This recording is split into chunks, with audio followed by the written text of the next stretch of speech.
Meet Mark. Mark is passionate about disciple making. He loves seeing lives changed.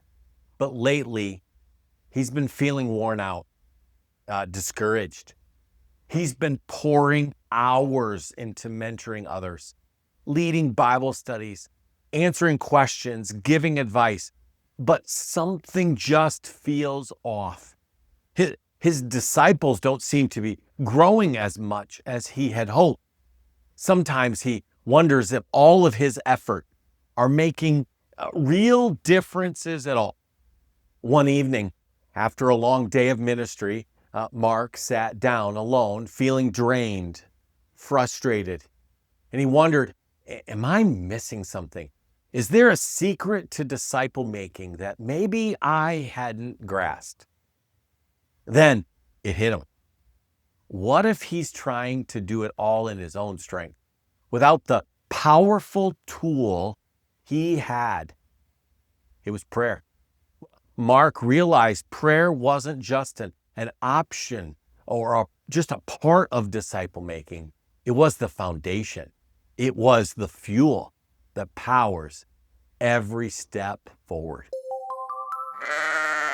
If you've ever felt like Mark, overwhelmed, unsure if disciple making, the efforts of it are bearing fruit, you're about to discover 8 practical insights that transformed his approach and can transform yours. These are things that Mark learned to help him stay prayerful, to help him stay focused, so that his disciple making would be fueled by God's power and not his own strength. Let's go through these. First, prayer before you actually meet, before you actually do it, before you interact with people, before each conversation. Mark started to pause before get going, to pray. He'd ask God to prepare his heart and the heart of his disciple.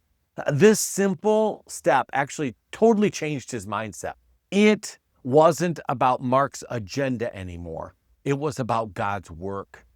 Secondly, praying very specific for needs. Instead of generic prayers, Mark began leaning in on the real struggles and the fears that his disciples faced. He opened meetings by asking, hey, how have you seen God's character in his word this week? Or how have you seen God work? And that helped him pray more intentionally and deeply and specifically for his disciple.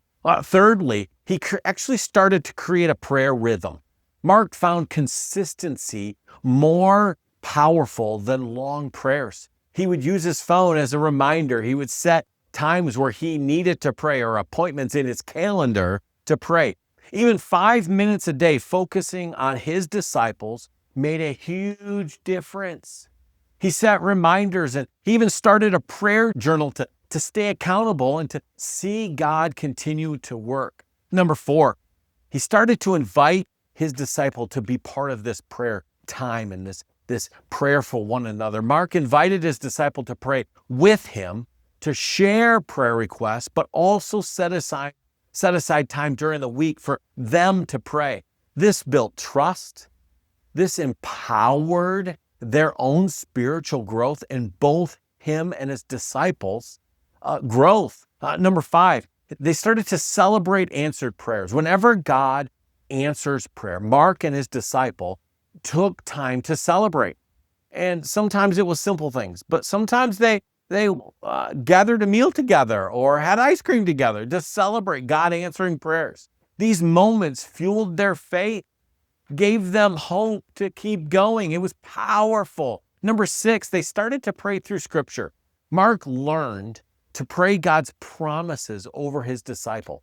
Verses like Philippians chapter 1, verse 6, and I am sure of this, that he who began a good work in you will bring it to completion at the day of Jesus Christ.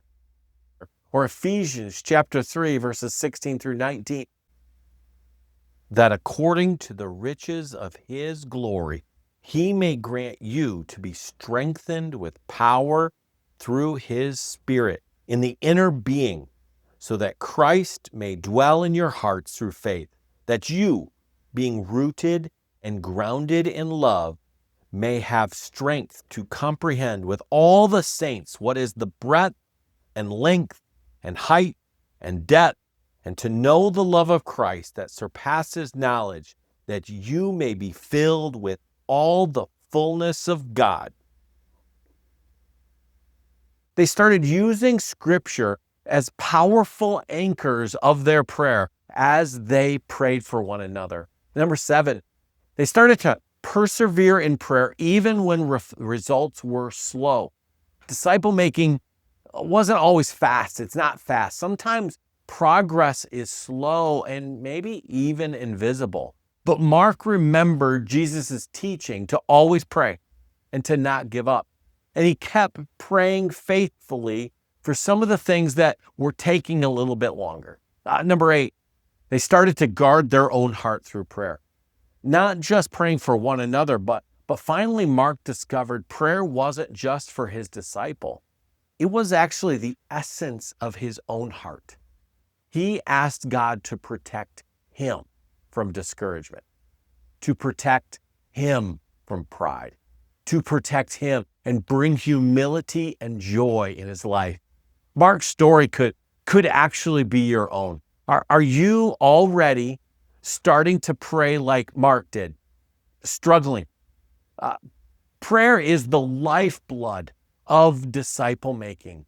It encourages us, it strengthens us, it helps us. Let me know in the comments what challenges you face in your prayer life as you strive to make disciples.